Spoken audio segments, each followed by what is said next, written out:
नमस्कार, आप देख रहे हैं नेशनल स्पेशल। मैं हूं आपके साथ रेखा मिश्रा। बुलेटिन की शुरुआत करेंगे एसएलबीसी सुरंग से। दरअसल एसएलबीसी सुरंग ढहने की वजह से मजदूर जो हैं वो उसके अंदर फंसे हुए हैं। दरअसल तेलंगाना के नागर कुर्नूल श्रीशैलम लेफ्ट बैंक नहर की एसएलबीसी सुरंग के अंदर 22 फरवरी से फंसे 7 श्रमिकों के लिए बचाव अभियान जारी है। 10 मार्च को सुरंग के अंदर से एक श्रमिक का शव भी निकाला गया, लेकिन अभी तक फिलहाल इस मामले में कोई सफलता हासिल नहीं हुई है। आपको बता दें कि श्रमिकों को सुरंग से बाहर निकालने और उनकी तलाश करने के लिए अब विशेष उपकरणों से लैस हाइड्रोलिक संचालित एक रोबोट को तैनात किया गया है। हालांकि अभी तक कोई सफलता नहीं मिल पाई है। एक आधिकारिक विज्ञप्ति के अनुसार विशेष उपकरणों में 30 हॉर्स पावर यानी कि एचपी क्षमता का लिक्विड रिंग वैक्यूम पंप और एक वैक्यूम टैंक मशीन शामिल है, जो सुरंग के अंदर तेजी से मिट्टी हटाने और अन्य कार्यों में मदद करेगी।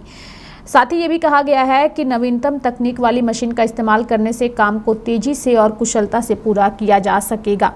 बता दें कि इससे पहले दिन में अभियान में शामिल विभिन्न संस्थानों के कर्मी आवश्यक उपकरण लेकर सुरंग के अंदर गए। सरकारी खनन कंपनी सिग्रेनी कोलियरीज के बचाव कर्मी लापता हुए और लापता व्यक्तियों की खोज के लिए खनिकों के साथ मिलकर स्थानों पर खुदाई जो है वो लगातार कर रहे हैं। आधिकारिक सूत्रों के अनुसार रोबोट सुरंग के भीतर खतरनाक स्थानों पर पहुंच सकते हैं जहां इंसान नहीं जा सकते, और ये 15 गुना अधिक दक्षता से काम भी कर सकते हैं।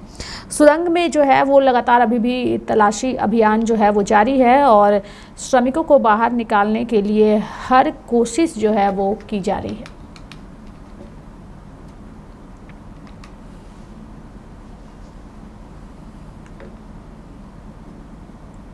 बढ़ेंगे आगे और बात करेंगे दिल्ली के उप राज्यपाल विनय कुमार सक्सेना की, जिन्होंने दिल्ली की मुख्यमंत्री रेखा गुप्ता और दिल्ली के मंत्री प्रवेश वर्मा के साथ सुनहरी पुल, कुशक और बारापुला ड्रेन पर चल रहे कामों की समीक्षा की। तस्वीरों में आपको उपराज्यपाल विनय कुमार सक्सेना नजर आ रहे हैं और उनके साथ दिल्ली की मुख्यमंत्री रेखा गुप्ता भी वहां मौजूद हैं, और साथ ही दिल्ली सरकार के मंत्री प्रवेश वर्मा भी जो हैं वो सुनहरी पुल, कुशक और वारापुला ड्रोन पर चल रहे कामों की समीक्षा इस दौरान उन्होंने की।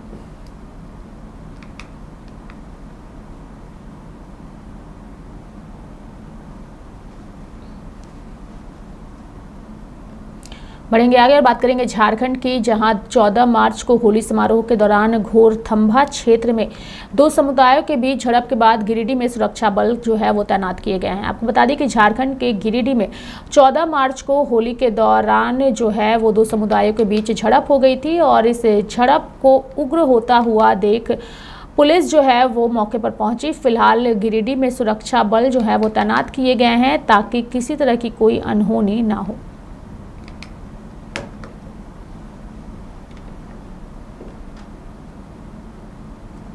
बढ़ेंगे आगे और बात करेंगे उत्तर प्रदेश के संभल की, जहां इलाहाबाद उच्च न्यायालय द्वारा 12 मार्च को अनुमति दिए जाने के बाद संभल जामा मस्जिद की सफेदी शुरू हो गई है। मामले की अगली सुनवाई 8 अप्रैल को होगी। संभल यूपी संभल जामा मस्जिद की सफेदी के काम पर जामा मस्जिद समिति के सचिव मसूद फारूकी की प्रतिक्रिया सामने आई है। क्या रंगाई पुताई का कार्य पेंटर द्वारा शुरू किया? ये लेबर आ गई है अभी और ये तैयारी कर रहे हैं रंगों की। अब थोड़ी देर में शायद शुरू हो जाए। कितने लोगों की लेबर लगाई? अभी 5-6 लोग हैं और मंगा रहे हैं लेबर। बाहरी हिस्से में रंगाई पुताई का? हाँ, बाहरी हिस्से।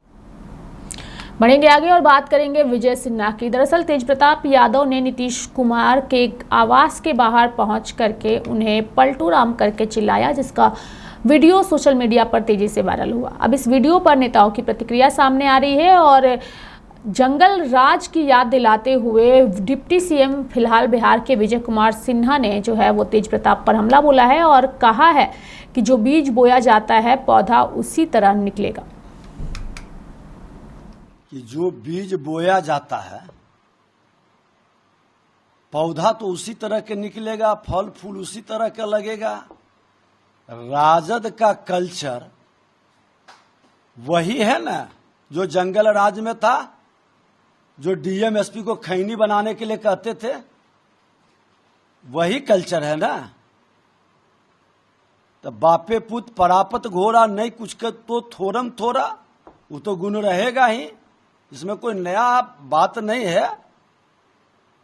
राजद का कल्चर ही है कानून का धज्जी उड़ाना, संवैधानिक पद पर बैठे व्यक्ति का मजाक उड़ाना और संविधान का बार बार अपमान करना, लोगों को हतोत्साहित डिमोरलाइज करना। जो लोग राजद में रहे हैं वो कितना भी चेहरा बदल ले, सोच और संस्कार वही रहेगा।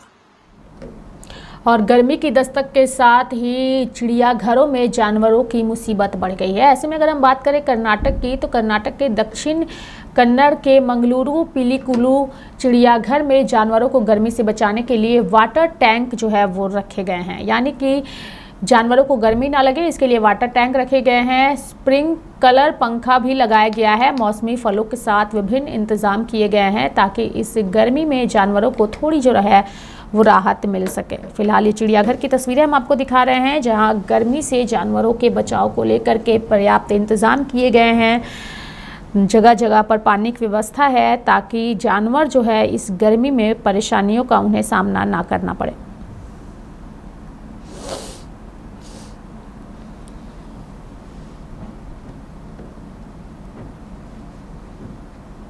बढ़ेंगे आगे और बात करेंगे उत्तर प्रदेश के गोरखपुर की, जहां उत्तर प्रदेश के मुख्यमंत्री योगी आदित्यनाथ ने आज जनता दरबार लगाया और इस दौरान उन्होंने जनता दर्शन के दौरान लोगों की समस्याएं सुनी। तस्वीरों में आप देख सकते हैं मुख्यमंत्री योगी आदित्यनाथ को, जिन्होंने आज जनता दरबार में लोगों की समस्याएं सुनते वो नजर आए। इस दौरान कई मामलों का ऑन द स्पॉट उन्होंने निपटारा भी किया और साथ ही कुछ मामलों को लेकर के उन्होंने अधिकारियों को सख्त निर्देश दिए। बता दें कि उत्तर प्रदेश के मुख्यमंत्री योगी आदित्यनाथ अक्सर जनता दरबार लगाते नजर आते हैं और इस जनता दरबार में फरियादी अपनी फरियाद लेकर सीएम के पास जाते हैं। जिन मामलों का ऑन द स्पॉट निपटारा हो सकता है उन मामलों का ऑन द स्पॉट निपटारा योगी आदित्यनाथ करते हैं और साथ ही जिन मामलों का निपटारा ऑन द स्पॉट नहीं हो पाता उनके जो पेपर होते हैं वो अधिकारियों को सौंप देते हैं योगी आदित्यनाथ। साथ ही लोगों का हालचाल भी लेते नजर आते हैं।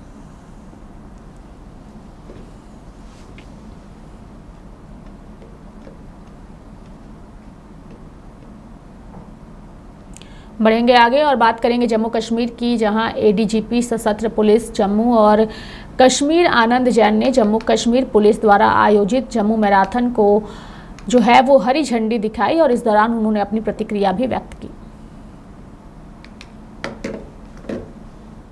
सिविक एक्शन प्रोग्राम के तहत जम्मू कश्मीर पुलिस ने जम्मू मैराथन का आयोजन इस वर्ष किया है और इसमें 3000 के आसपास जो प्रतिभागी उन्होंने पार्टिसिपेट किया है और 21 किलोमीटर की कैटेगरी के लिए और 10 किलोमीटर कैटेगरी के लिए जैसे आप देख रहे हैं कि सभी कैटेगरीज में काफी बढ़ चढ़ के युवाओं ने अपना हिस्सा लिया है और इससे एक संदेश भी ये जाता है कि जितने युवा हैं वो नशे की लत से दूर रहें और अपना समय जो है अपनी फिटनेस, अपना जो समय है पढ़ाई और राष्ट्र निर्माण में लगाए।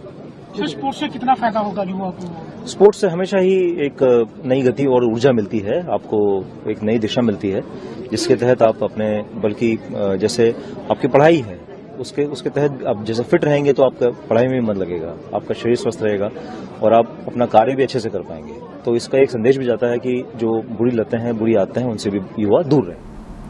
बढ़ेंगे आगे, बात करेंगे गुजरात के अहमदाबाद की, जहां साबरमती नदी तट पर fit India Sunday on cycling अभियान का आयोजन किया गया, जिसमें केंद्रीय मंत्री मनसुख मंडाविया ने भी हिस्सा लिया।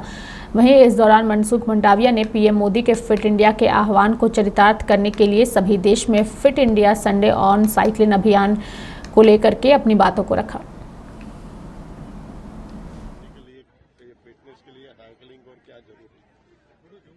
मोदी जी के फिट इंडिया के आह्वान को चरितार्थ करने के लिए सारे देश में संडे ऑन साइकिल अभियान चल रहा है।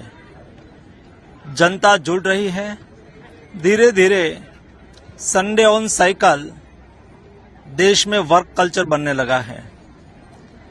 आप स्वयं फिट रहना चाहते हो, साइकिलिंग करिए। आप पोल्यूशन कम करना चाहते हो, साइकिलिंग करिए। आप आपकी सेहत को ठीक रखना चाहते हैं, साइकिलिंग करिए। आप आपके जीवन में साइकिलिंग से फिट भी रह सकते हो। आप स्वयं साइकिलिंग करके प्रधानमंत्री जी के विकसित भारत के स्वप्न को भी साकार कर सकते हो, क्योंकि स्वस्थ समाज समृद्ध समाज का निर्माण कर सकता है और समृद्ध समाज विकसित बन सकता है।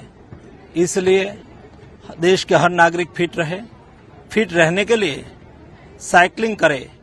साइकिलिंग के द्वारा नागरिक अपने स्वयं को भी फिट रखे और अपनी सेहत को भी ठीक रखे। धन्यवाद। तो मेरे साथ फिलहाल अभी के लिए नेशनल बुलेटिन में इतना ही। आप देखते रहिए लाइव इंडिया हर पल। नमस्कार।